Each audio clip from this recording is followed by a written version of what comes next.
All right, looks like we are live. So, welcome everybody to this week's 16 Conditions live stream on LinkedIn. My name is Dr. Krister Lowe, and I'm one of the founding partners at 16 Conditions. We are a company that really specializes in all things teams. So, everything from leadership teams to working with mission critical teams to developing team leaders, training team practitioners, use of data and instruments and the like. So that's kind of what we live and breathe. And every week we have a LinkedIn live stream. This is a 30-minute or less session just to give you a little bit of learning in the middle of your workday and to learn a little bit about something about the topic of teams. Again, I am Krister Lowe and I am with 16 Conditions. You can check us out at 16conditions.com. Throughout this session, you can interact through the comments feature, and I'll try to post those up here on the screen if you have any comments or questions for me throughout. But we will kind of keep this just sort of a tight little learning session for today. Today's topic is going to be around three meanings of the term team leadership, and this is a topic that I'm very excited and passionate about. And so that's going to be our topic for today. I just briefly, for those of you who may be new listening to 16 Conditions and don't know much about us or me, just to give you a little bit of an introduction. So 16 Conditions comes out of seminal work, really started at Harvard with Richard Hackman and a number of his other colleagues, Ruth Wagaman, Aaron Lehman, and others at Harvard, MIT, Yale, some other universities, 20 plus years ago, were really inquiring into, of all the things that influence team effectiveness, if we could boil those down to the handful of most powerful predictors, what would they be? And out of that research on all kinds of real world teams in the world, as well as in the laboratory, what emerged was a framework called the 16 Conditions Framework. And I'll just briefly pop this up on the stage here so you can kind of see the framework. I won't go into detail. You can go to 16conditions.com. We have all kinds of podcasts and information on the 6 Conditions Framework, books and articles and the like. But briefly, in a nutshell, what the framework says is that team effectiveness, which if you look at the far right in this model, we define it as having three components. And there can be other ways to measure this, but we have a tripartite or a three-part measure, which is the team meeting or exceeding the satisfaction of stakeholders? So are you not just delivering outputs, but are they outputs that actually meet the needs of your stakeholders? Second is the team becoming more capable over time. So a team could burn itself out in the process of delivering to stakeholders and not be capable in the next cycle. So this is more about sustainability and even agility, getting more capable. And third are the individual members growing and developing throughout the journey. So when we look at the end and the beginning of the results we're seeking, which is team effectiveness, that's how we kind of think about team effectiveness and how we measure it.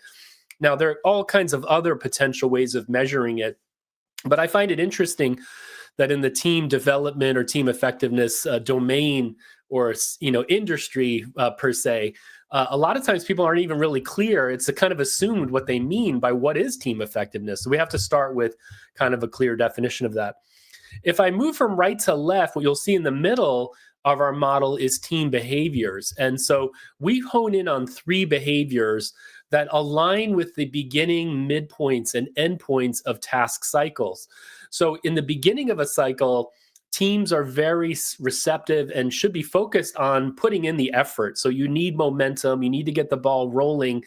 And this dovetails with the kind of coaching we call motivational coaching. So teams are very receptive at the beginning of a cycle around motivation. So their purpose, what they're working on, how they're going to work together, and the like.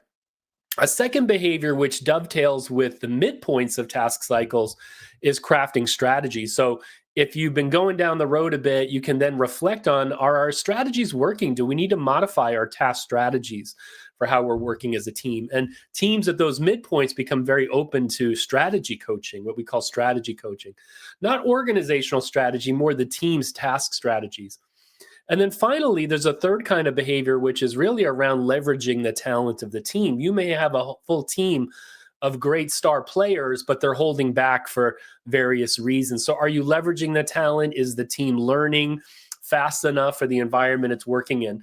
And teams become very open to really reflecting on learning towards the end of cycles. And so these three behaviors, putting in the effort, adapting your strategies, and learning and leveraging your talent, are kind of the three levers around behaviors.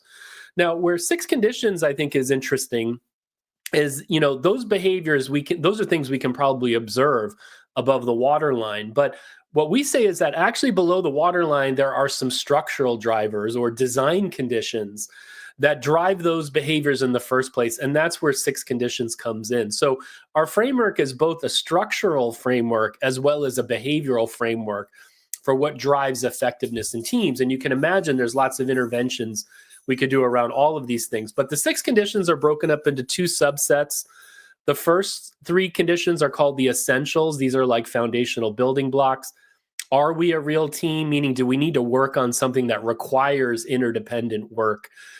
Do we know who's on the team? And is it stable long enough to accomplish something meaningful? Do we have a clear, compelling, and consequential purpose? So if we need to be a real team, are we laser clear about our purpose? And then given that purpose, do we have the composition on the team that's capable of pulling the work off?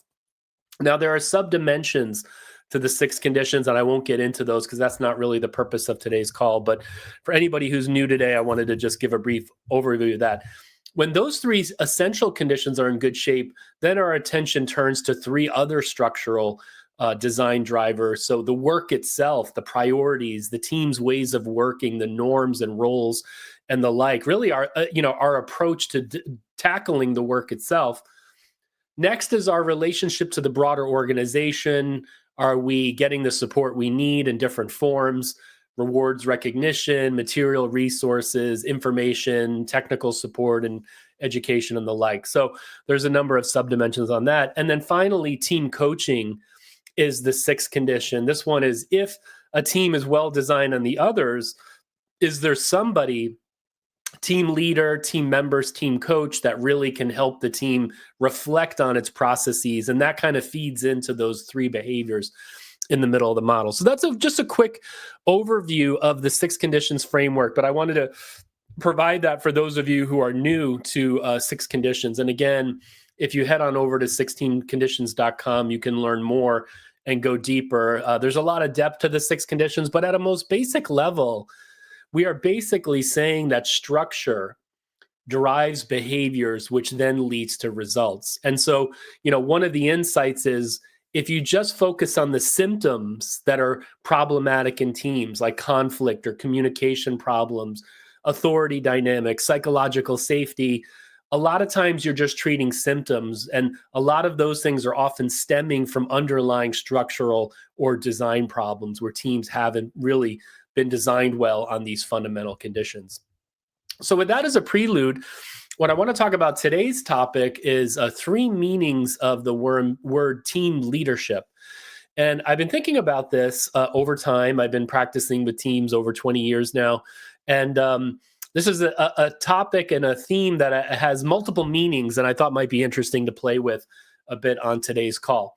So the first of the three meanings that I want to briefly discuss is kind of the classic one that you're probably thinking about, which is the team leader. That not all teams have formal team leaders, but still to this day, for example, a team could be a self-managing team or a self-designing team. But most teams still to this day tend to be leader-led. There's a formal leader that's appointed to lead that team, or in most cases, sometimes elected to lead a team, but more often than not, appointed. And so there is a critical role. And actually, I'm going to just go briefly back to the six conditions framework, because one of the things you'll notice is that team leadership is actually not a factor in the model. And I'll invite you to stew on that and ask yourself the question, is that something we missed? Should we have a seventh factor, or does it fit into one of the other factors? But where does, team leadership fit in the model? So I'll just let you stew on that for a few minutes, and then I'll come back to that. But, if a team is led by a leader, this kind of raises the question around, what are we doing to prepare leaders for that role? And so interestingly, and this goes back even to work in the 1970s and 80s, where organizations were asked how important teams were to the life of and success of the organizations, and organizations consistently rate teamwork as an important way that organizations succeed.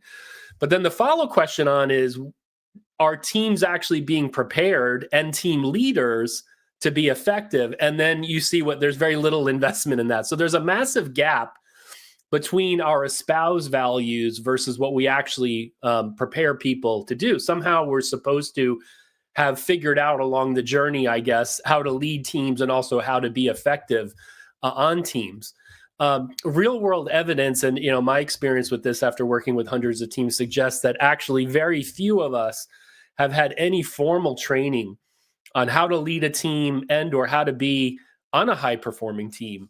And so I think there's kind of an interesting assumption around that. Now, in the realm of team leadership, I oftentimes in workshops or when I'm working with teams or leadership teams, I will ask for a show of hands. How many of you have ever had a formal course, training, or book that you've read on the topic of team leadership? And to be honest with you, it's pretty rare that I get a hand. Every once in a while, I'll get maybe one hand out of a group of 20 people. So interestingly, and when you think about that, leadership development is the largest sector of the learning and development industry. It's the most studied social science topic. We're just somehow enamored and fascinated with leadership and authority and team and leadership. Yet within the leadership development industry, very little is being invested into the team leadership component, which is kind of striking. We're so into executive coaching. We were into the competency frameworks and models and all these, leadership trait theories and all these kinds of things. And if you're lucky, you get a module in your journey to becoming a leader about leading a team. But interestingly, if I go back to the 6 conditions framework and to my question that I asked you earlier, where does leadership reside in our framework? And what Richard Hackman, one of the founders, again, of the 6 conditions framework would say is that leadership is a function of the team. It doesn't necessarily have to be conflated with the role, but that the act of leadership that matters most is putting in place this environment for performance, which is putting in place the 6 conditions. So that's stacking the deck in favor of a great team emerging. And so, when we look at team leadership and the development of team leaders, what we see is that there's very little skill building and training in how to really design and put in place a great team. We have a principle at 6 conditions called the 60-30-10 rule, which is put 60% of your energy into the design and structuring of the team. That's the big driver. It's kind of like you want to go to Mars, you need to build a really great rocket. You need to build the shell that will carry you to that destination. Put 30% of your energy into a good launch, getting that rocket moving fast enough to break through inertia in the environment, within in this case, team members. There's a lot of forces, both internally and externally, that will try to keep you from really getting going and getting enough momentum. And then the final 10%, we say in the 60-30-10 rule, is to put 10% into coaching. Now, interestingly, again, when I'm in workshops with leaders, I will ask 60-30-10 in your world. Before I introduce the idea, I introduce the idea of designing, launching, and coaching teams. And then I ask, how much time are you spending on these 3 levers? And more often than not, what I find is the inverse of the 60-30-10. It's 90% coaching and maybe a little bit in designing and launching, or whatever the numbers may be. So anyways, it's kind of interesting that, leadership is such a powerful topic, something we invest so much in, and yet we're just really not preparing leaders and teams for that matter. There's very little training in team training, how to be a team member. And then, we're surprised to find that, a lot of teams just struggle. You're kind of lucky if you have a leader that gets it, and just has some natural talents and is able to create that environment. But there's just a real big gap between what it takes to be an effective team versus what we're putting into that in terms of the preparation and training of leaders. And interestingly, in our research at 6 conditions, we have data on thousands and thousands of teams through the use of our team diagnostic survey. And what we find is that really only about 1 one team in five. So about 20 to 25% of teams are really functioning well. Almost half of teams are really dysfunctional, tend to have a lot of challenges. And a lot of this stems back from poor team design and structure and really just fundamental know-how about to be effective. And, Richard Hackman had a great quote about teams. He said, I have no doubt that when you bring together a group of people, they can produce something extraordinary, even magic, but don't count on it. So in other words, just bringing a group of people together and calling them a team doesn't make it so. And more often than not, you'll get less than the sum of the parts without really good team leadership and without good teaming on the part of the members.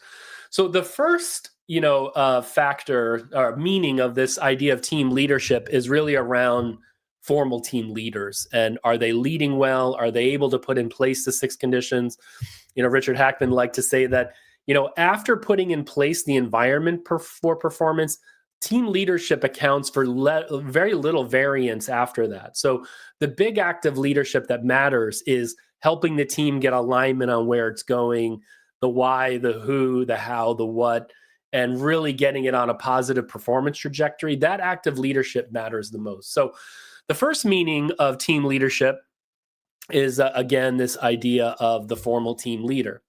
Now, I want to move on to a second meaning, which is something, we do a lot of work with leadership teams and senior leadership teams. And my colleague, Ruth Wagaman, one of Richard Hackman's students and eventually became one of his partners and helped evolve the 6 conditions framework.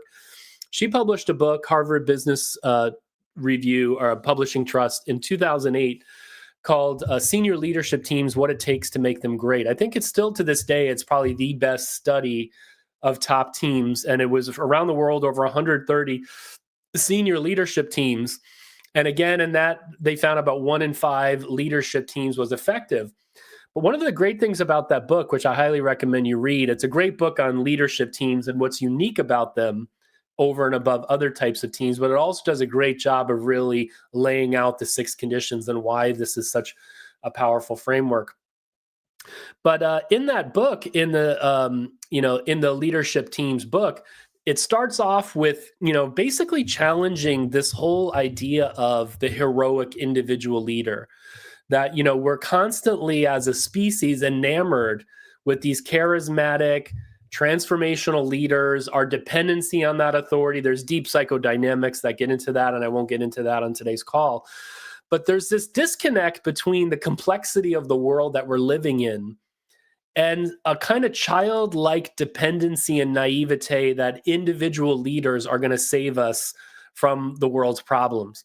And in Ruth's book, she's saying that, we need to kind of move to the idea of collective leadership, that individual leadership, again, it could be in formal roles or distributed throughout the system, is really important, but it's not enough. That the complexity of the world demands teams to grapple with and invent new thinking and new solutions for the problems we're facing. And that just the world has become too hard for individuals just to have it all figured out, right? With the explosion of information and dynamism and complexity of markets. So when we translate this to leadership teams, this is my second meaning around team leadership, is the idea of collective leadership, a team leadership of leaders who are leading an enterprise. So instead of the individual leader leading an enterprise, it's actually a team of leaders. Now, again, leadership teams are pretty rare. We oftentimes have leadership groups. And what I mean by that is when you go in and you actually look at the work that senior teams do, they oftentimes default to very low-level interdependent work, sharing updates, for example, rather than making decisions or working on things that transcend the individual functions and silos to things that are more strategic, the strategic work that requires the collective thinking of a group of 8, 9, sometimes you see these teams up to 15, 20 people, but of really the kind of the top leaders and thinkers, hopefully, in the enterprise. And again, this goes back to, I oftentimes will ask senior leadership teams, how many of you have had any training? Or do you even know the knowledge base on what it takes to be a great top team? And I almost never get a hand. So it's interesting. Again, somehow people find themselves in these roles and haven't really been prepared to be there.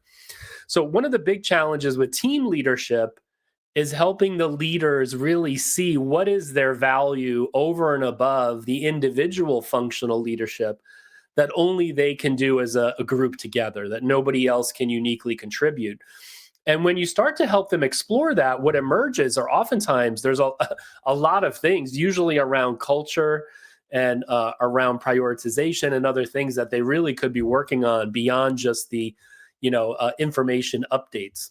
One quick story: I was working with a large bank with the CEO and top team of a major global bank, and I went in to observe their team meeting. It was every 2 weeks they had this team meeting.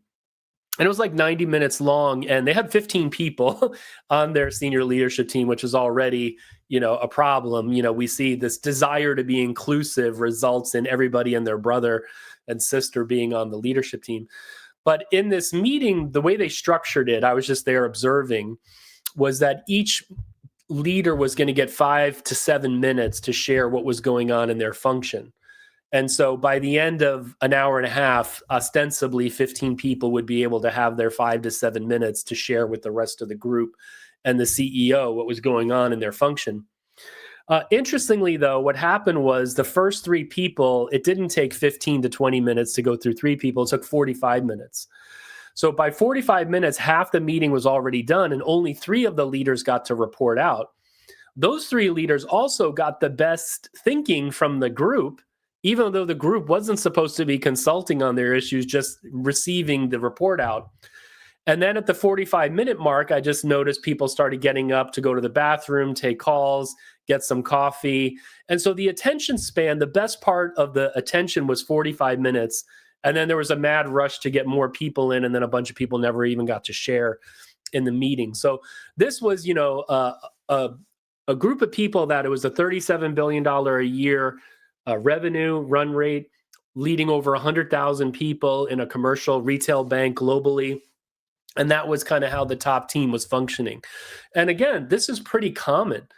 So in addition to the idea of team leadership as being about upskilling team leaders with the skills to design, launch, and coach their teams, then there's this whole other layer and meaning of what does collective leadership or team leadership mean when you have a group of leaders leading an organization, a division, a functional area, and what does that look like? And I think this is a really rich area. I think we have a long way to go to really crack the code on, great team leadership from a group of people. So that's the second meaning of this idea. And then my third one really is team leadership, which is really about decentralization of the leadership function amongst the team members. So this is distributing leadership within the team. So for example, in a self-managing team, or even in a team where it could be leader-led, but where individual members who have more expertise,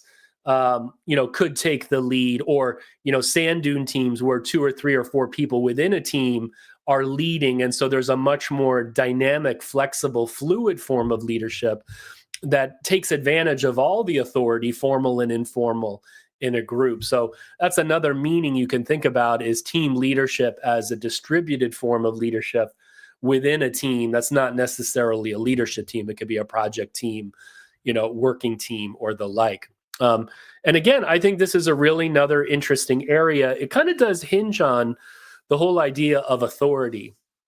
And, I think this is something we find that many teams don't talk about.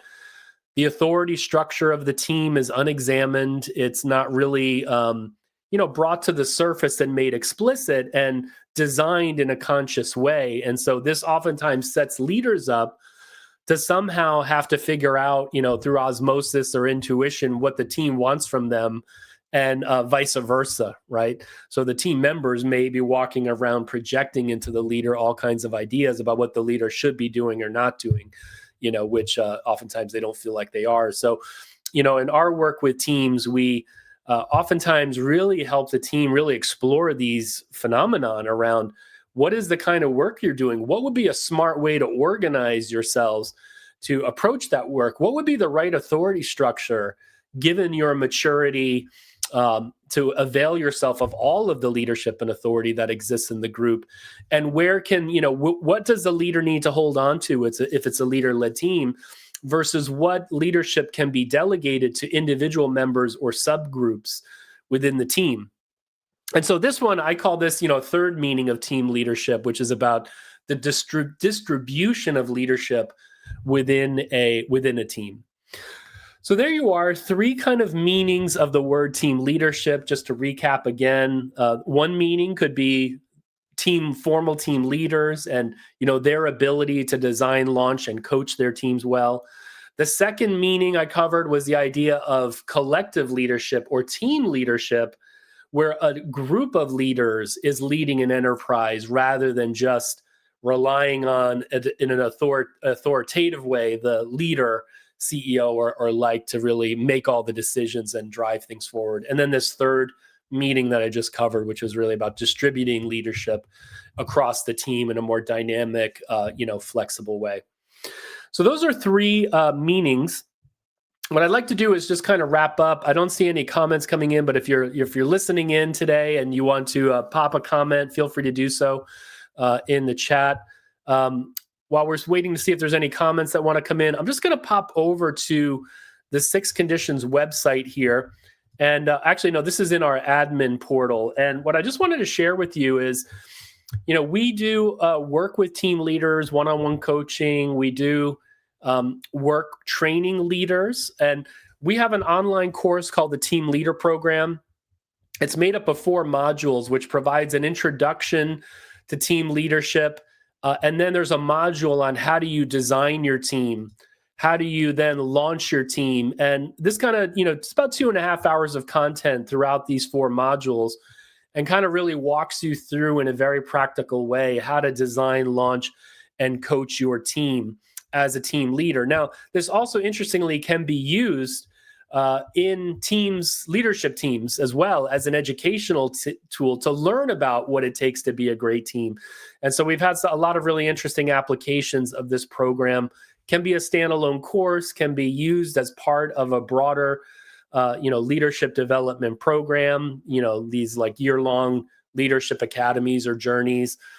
Can be dovetailed as asynchronous learning to then be augmented in group coaching, one-on-one coaching, or training workshops, and the like. So if that's something of interest to you, you can head on over to 16conditions.com. We have a page on our website about team leadership, which you can check out.